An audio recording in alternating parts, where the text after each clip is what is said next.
Alright, we are back with the next part of our Chapter 7 video series. We've been looking at cognition, thinking, developing concepts, problem solving, decision making. We're now going to look at this overall concept of intelligence, what it is or what it might not be, and just how to measure it. Now we'll start first by trying to define what intelligence is. I mean, is intelligence a behavior, or is intelligence a quality that you simply possess? For example, do we talk about intelligent people, or do we talk about intelligent acts or behaviors? And how does that vary? If you're raised in a certain society, a certain family, do they put certain favoritism, certain focuses on you being, quote, intelligent in areas, reading, writing, agriculture, sciences, raising children? There's different areas we could demonstrate our intelligence. And so that begins our sort of conflicted discussion on this and just trying to figure out how to define it. We're going to start first with the idea that let's assume for now there is this general intelligence that we all share, and if we're going to define that, let's basically call that your ability to navigate this world successfully, to learn from your experiences, and to operate in an adaptive manner. To give you an example, if your paycheck is this Friday and your rent is also due this Friday, well, if you either pay your rent or you decide to go to the casino and see if you can double your paycheck, that latter example doesn't seem intelligent. Not because of gambling. Some people do that for fun or for recreation. But the idea was you made a decision that does not sound like it will help you live successfully. In this case, paying your bills first. That sounds like you are not intelligent.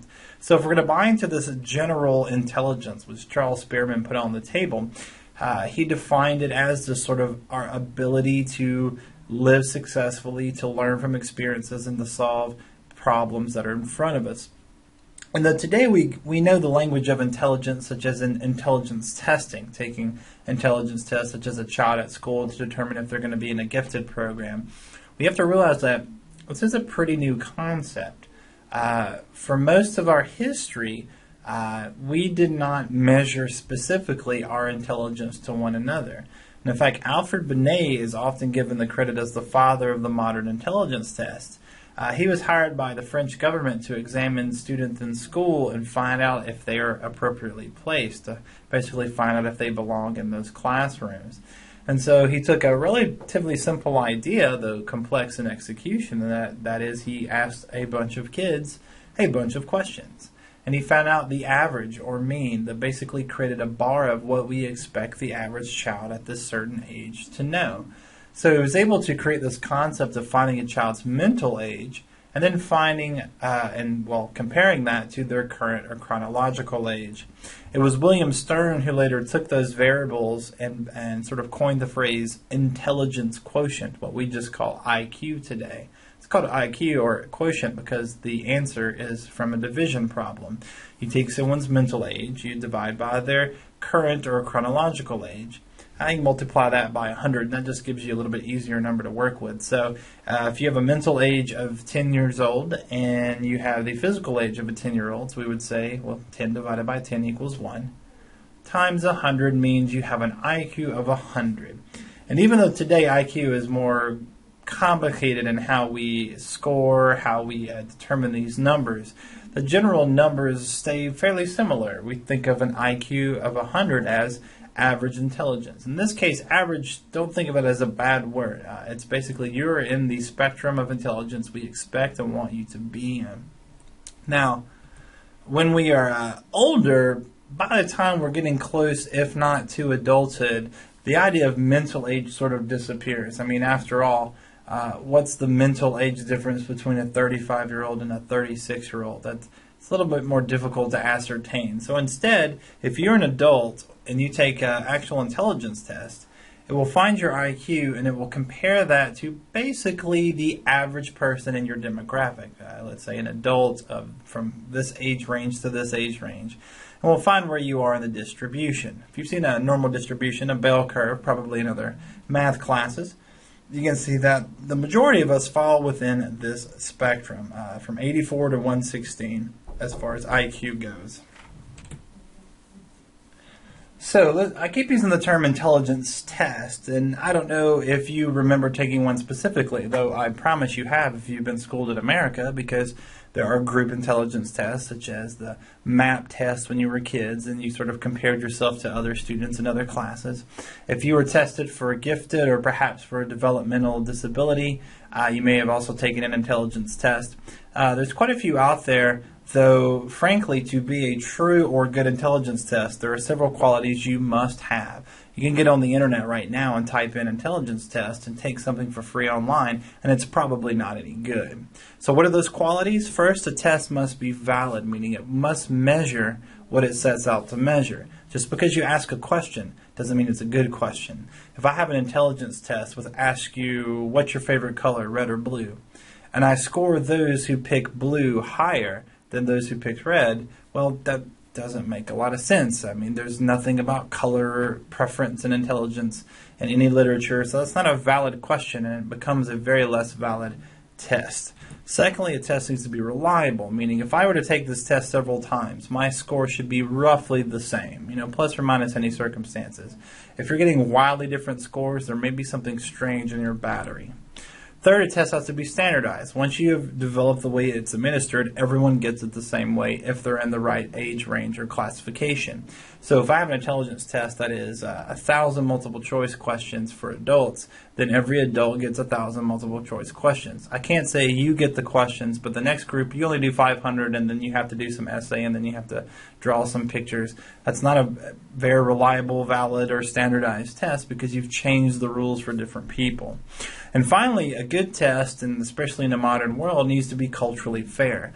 What that means is we need to ask ourselves, are the questions that are on this test actually measuring intelligence, or are they measuring culture? For example, if I were to ask questions about geometry or size to kids, and I say, which building is larger, the Empire State Building or the Statue of Liberty? Those are very specific landmarks to a very specific part of the country that, in fact, I would imagine a number of children in different parts of the U.S. wouldn't be able to get. Is that really a sign of intelligence, or is that more of a sign of cultural knowledge? In the same way that I might ask a question that references a movie or a TV show or a song, if I do that, am I really asking a question to measure intelligence or, again, pop culture? The best intelligence tests account for, regardless of background, regardless of race or ethnicity or religion or culture or big city, small town, the questions we ask should be a fairly universal constant. So where does intelligence come from? Are you born with it, or is it something that you're raised into? Well, the question of being born with it is called heritability, the genes that we inherit, like heredity that we've studied in Chapter 2. The APA basically has measured and looked at meta-analysis of multiple pieces of research to try to determine how well does biology predict your intelligence. And what we find is in early childhood, heritability has a lower percentage. That means that in early childhood, environment seems to play a much stronger role. It definitely still shows that biology is part of this. For example, if you're born with a cognitive disability, that may limit certain functions that you can do. But overall, environment seems to play a strong part. But if we move through time and get to adulthood, we find the heritability of intelligence is very high, meaning that by the time we're in adulthood, we pretty much have got whatever environmental influence is going to affect us, and now it's up to the equipment at hand, our prowess, our processes at hand. Do realize, though, that anything we're talking about refers to groups in our studies. There's always exceptions. So I might say many kids or many adults are affected by blank. Your child may be an exception, may be different. So we have to realize individuals are different from the group. Now, heritability is the nature side of the nature versus nurture, but the environment or the nurture side, as we said, especially with kids, does play a strong role in our intelligence formation. For example, what if you grow up in a school that's very poor, in a neighborhood or a family that's very poor? Maybe that means that your family has to work harder to make ends meet, so they aren't able to spend as much time reading to you or teaching you at home. Maybe the school system you're part of doesn't have the same resources as other school systems. So there are many factors in the environment that could affect this. Even something such as good nutrition that grows our body, grows brain cells, that could affect our ability to learn. I gave you a couple of examples, and the first one is actually sort of optimistic. Despite all the claims of older adults that we're becoming a dumber generation or a less intelligent generation, the Flynn effect has shown that IQ points across the country, the average IQ is rising a couple of points each year. We have to sort of adjust for that growth. Skill, who was a researcher who studied overcrowded orphanages, found that when he removed women, young girls who were labeled mentally retarded by the orphanage, the overcrowded orphanage, he removed those girls and put them in special assisted living facilities with special educational programs. Their IQ shot up dramatically. They were able to achieve a lot more once they had the proper education and stimulation. And speaking of that, let's go into extremes of intelligence, both high and low. Earlier I mentioned gifted students, which can mean a lot of things to a lot of people, and that depends on the school and the state and how your county or state defines the program. Generally speaking, when we say gifted students, we mean a couple of things. Either one, they're showing an overall aptitude in several subjects that is higher than the norm, typically an IQ of around 120 to 130, or I should say or, because it could be both. Or we might be talking about someone who's not overall showing a blanket proficiency in subjects, but might be gifted in a specific area, a specific talent that they have. So you can have someone who, let's say, a B or C student, but you put them in the right subject or the right idea, and suddenly they're like better than all of their peers. It's superior talent. So that doesn't necessarily mean you are great at everything. Sometimes misunderstood from that. In terms of what makes gifted students, yes, nature, nurture plays a part. Both of those. We do find that children often show some biological markers that tends to demonstrate they were born with something that could help them in this sort of achievement process. However, when we follow in longitudinal studies children into adults, and we find these adults who are, quote, gifted and superior, talented, and very successful, very influential, they all have the same story, which is whatever aptitudes they had, they also had parents and teachers and coaches who were there to provide support, to educate them, to push them, to help them grow. It wasn't just, oh, you seem smarter than the rest, let's turn you loose and just let you do whatever you want. The environmental forces helped guide those children into remaining gifted or high functioning or high achieving or whatever you want to call it students. Now, the opposite side of that is some sort of intellectual disability. Most of you are familiar with the term retarded or retardation, and that was at one time what we called this, but just through unfortunate means of pop culture, retarded became a slang or a slur just to be mean to someone, and so it sort of lost its ability or as a medical or psychological term. Now we use a broader intellectual disability, in part because retardation implies slowing down, and that may not necessarily be what we're talking about. However, generally, we are referring to boys and girls, men and women who, if we were to use IQ of a basic measure, are typically below 70 in terms of their average intelligence or IQ score compared to the norm. Now, there are two general categories of intellectual disability, though there are many, many versions within these. The first is organic disability. That implies that this child is born with some biological impairment. Maybe a child has trisomy 21, which is Down syndrome. Maybe a child experienced fetal alcohol syndrome during the pregnancy, and that's affected how their brain will grow. So those limitations on intelligence are biological. It's different than the cultural familial, as in the word family, disability, which is saying that the environment was basically deprived. This child was deprived of stimulation, of education, of growth, and often through neglect or abuse of parents. And so they miss some important milestones, some important windows, and they begin to show worse and worse aptitude. It's just basically a lack of stimulation. So I'm going to come back to the first slide, or first couple of slides, when I said we're kind of talking about this general intelligence, this thing that we all share, and then comparing ourselves to each other through IQ. But can we really say that there is one general intelligence? I mean, after all, how do you score that? Are IQ tests really legitimate? What performance shows that you have certain IQ? What if I'm better at standardized tests and you're better at oral exams? And what if you can't read as well, but you can do math well? Or, there's all these different variables that make us wonder, is there this one thing called intelligence? I mean, think about this for a second, and I want you to be honest. When I say who is more intelligent, sort of as a gut reaction, who's more intelligent, a chemist or a kindergarten teacher? For many of us, our gut just kind of says, oh, chemist. And when I ask students why, I usually get the same answers. Well, a chemist does more math. Chemists might go to school longer. Those are all fine examples. And I feel that too. That's kind of my gut reaction. But at the same time, are we saying then that by definition, because of that, chemists would generally be better kindergarten teachers than kindergarten teachers? No one would say that. So already we've admitted that our weird definition of intelligence skews towards maybe math and science, but are there other areas we can be intelligent in? Howard Gardner, a psychologist at Harvard, believes so, and several psychologists have joined him in similar sentiments, that maybe there's not one type of intelligence. Maybe there are multiple types of intelligences. So I'm going to give you Gardner's 9 multiple intelligences, and hopefully you'll kind of see yourself in these. You might have a high verbal intelligence, your aptitude with language, reading, writing, creating. I think lawyers would have to be good in this. Authors, even stand-up comedians have to use language in correct ways to get the response. Mathematical intelligence, similar to what we talked about with chemists, right? These are men and women who seem to have an aptitude for math and using numbers. Spatial, sometimes called visual spatial. I think of artists, I think of architects, which would also combine the mathematics. There's bodily kinesthetics. Some people just seem to have an aptitude in using their body above and beyond the norm.